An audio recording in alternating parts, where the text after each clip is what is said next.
We're going to go to MSG.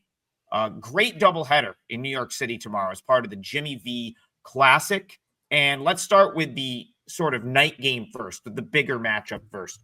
Florida, UConn, BP. You've kind of had strong opinions on these two teams so far this year. Now they collide here on a neutral court, which we know is not neutral. We know it's all UConn fans. So talk to me about Florida, UConn Tuesday, but this game's already up at a lot of the legal spots ready for you to fire on. Yeah, just real quick, I'll rant, whine, kvetch, complain about it later. Apologize to anyone who was on the 5% play yesterday on the Bills. We missed the cover by half a point. Of course, they had to taunt us at the end by thinking we could cover. But alas, it did not. But we dust ourselves off. It's a new week. We're already talking Tuesday. We're going to hit all Monday's games. But the big one on Tuesday, obviously, UConn, Florida, Trig. Yes, glad that you pay attention when I talk, because I have been a little lower on these teams than the market. I guess I every time we talk about them, I guess I'm saying, I'm showing a little value on the other side here. Here's where I started. Okay, I look at before you even sent over the actual lines that are posted. I looked at KenPom. They made it a 3-point game, I believe. If it was a true neutral, I would have made it a 2-point game. And my thought was this line's opening higher than 3. And it has at 4.5. So I'm not surprised. MSG, you mentioned UConn's already played here. They've had a tremendous amount of success here. They certainly will be motivated. This is the team that ended their quest for the three-peat last year in the second round of the NCAA tournament. Florida beats UConn. That was Florida. Well, no, I guess Houston. That one, Florida wasn't looking so good in either the actual championship game. But UConn gave them a hell of a run in the second round. Florida won by what? Was it by 2? Was that game? Was that a 2-point game? That was the side that was. So my thought is, who's betting Florida in this game? I feel we had a discussion about this last week where there was an underdog. I can't remember how the game's escaping. We were like, well, who's betting this team? I think UConn's going to be a popular choice tomorrow, guys. And what does that mean? Well, for me, it usually means I look at the other side. But this game is going to come down to one thing. Florida's 3-point shooting. They've been terrible from behind the arc. Terrible. Cost them against Duke. It's why they were in a big hole against Duke. Remember, they lost to Duke close. They had a chance to win, but they were down by what, 15? As many as 15 in that game. So UConn's defended the 3 well. My thought on this, it's kind of a weak take. It's certainly the opposite of a hot one. It's interesting. KenPom projects 152 points, which it would be a signal to the over. I believe the total's 145.5 right now as we're sitting at here on Monday morning. This game will only go over and Florida will only stay close if they are hitting their threes. If Florida's not hitting their threes, I don't see this game going over, and I don't see them obviously covering, let alone winning. So that's my take. If you think you have a good handle on Florida's 3-point variance, have at it. That's where this game's going to be decided. Yeah, BP, and to that point, UConn's played 3 really solid offensive teams, tournament teams already. Arizona scored 71. Illinois scored 61 with that offense, and they were fully healthy in that game. KU scored 56, no Peterson, but you get the idea on UConn defense. Guys, I don't know. This is a very, very early projection, but I don't know that there's a better 1 through 9 in the country than what UConn's throwing out there right now. When you take into effect what the freshman Braylon Williams just did last game, I think it was the leading scorer, 17, 19 points. It's almost like having Liam McNeely never leave. And for Florida, we always start with the front line, right? Can you match up with their front line? That's the key here. UConn certainly matches up with the front line, and it's kind of wild. They could be, you could argue, let's say that they might be better. Question, I guess, for UConn is, do you go, if you're Dan Hurley, do you go with all 3 bigs? Do you play Caravan? Do you play Ryba? Do you play Terrace Reed all together, or do Terrace Reed and Ryba jam up the same space? I think that question holds the same for Florida, although they're a little more used to it. But the point guard situation here is great at UConn. The shooting guard situation is, and it's deep at every position, small forward, shooting guard. They got 2 guys that are all interchangeable at every single position. And you know what else? They got guys that can get to the rim. In college basketball, if you have guards that can get to where they want to go, when they want to go there, then it's a huge advantage.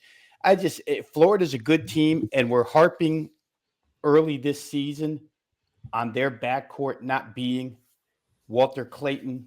I think in that discussion, we lose the fact that they also had Elijah Martin and Will Richard, and Will Richard's getting starters minutes at Golden State right now. I mean, that threesome right there. Elijah Martin had some highlight dunks that were crazy. So they're probably going to get better as they go along, and they'll develop more continuity, but I don't know that it's there now. I do think it's there for UConn, both offensively and defensively. I would lay this price with UConn and MSG. Adam said it's going to be all UConn. They will travel. I don't know. MSG holds like 18,000.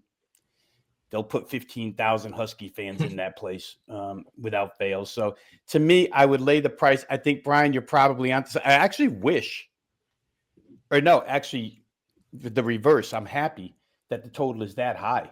I just listed off the defensive efforts UConn had against teams equally as good as Florida offensively.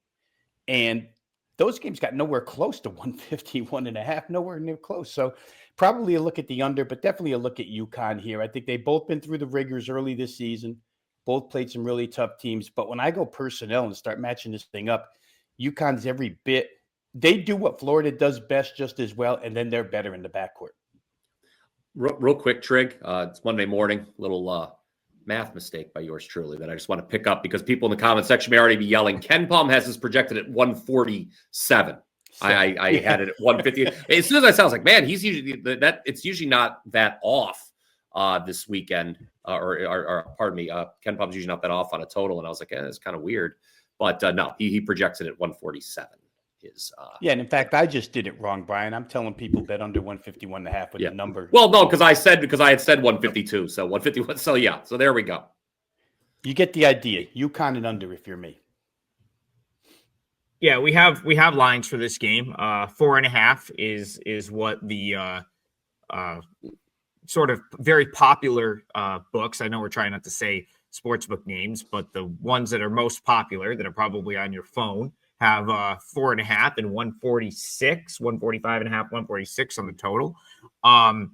So it's hard to think that this is anything other than a UConn. If Joey Cheese were in the chat right now, he'd be like UConn by double digits. Like he wouldn't even allow us to think anything. And honestly, he'd probably be right. Last time he said that was the Illinois game, and it I believe that was also at MSG, and they sort of easily won that game. UConn. Their one loss this year, they didn't have Terrace Reed, and they got out rebounded 39-19 by Arizona.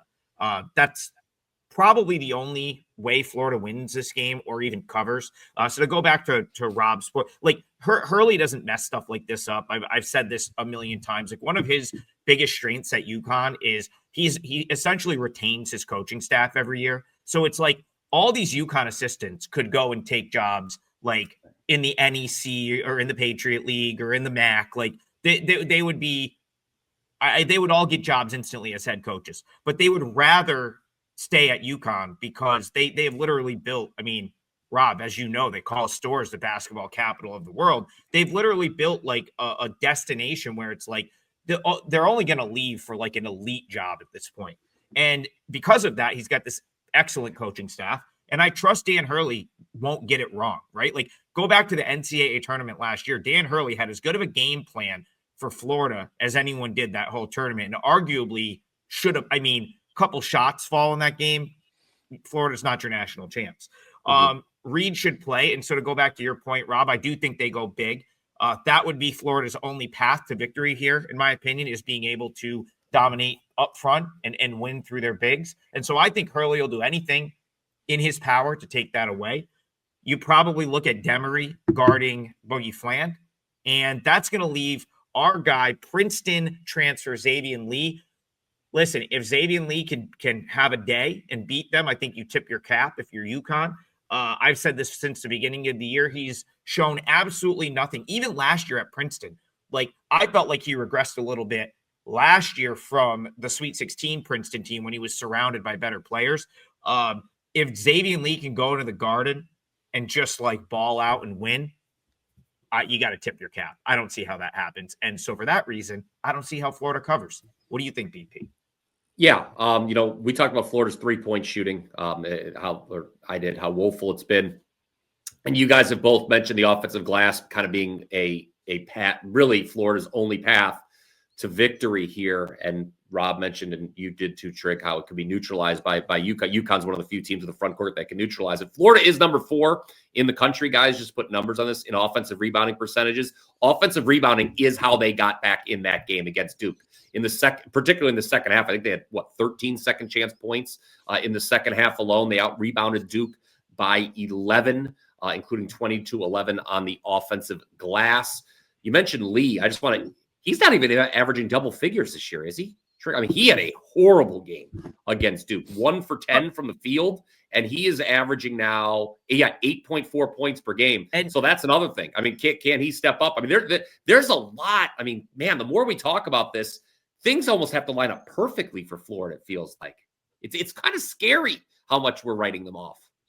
Listen, like, that is what Xavier Lee is. Like, not everyone can play up. Like, you can be, and I think, like, guys have to I think a lot of these mid-major guys need to, like, think twice before they, like, go and transfer to an SEC school, because they're more likely to, in my opinion, get exposed than they are to just become like Walter Clayton is not the norm, right? Like, leaving Iona, but also, like, you kind of look at Walter Clayton and you're like, yeah, this guy could probably play at the next level. Like, you look at Xavier Lee, I mean, he looks like a high schooler a lot of times out there. Like, he's not very big. And it's like, it's one thing to dominate in the Ivy, but now you're playing in the SEC. It's just, I think he's exposed. And I think what you're seeing is what you're going to get from him all year. I don't think it gets better than that.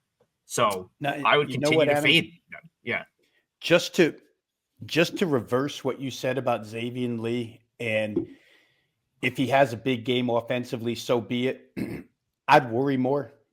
I mean, I would worry more about him on the defensive end against these penetrating UConn guards, because if Xavier Lee gets in foul trouble here, where are they going as far as ball handling is concerned?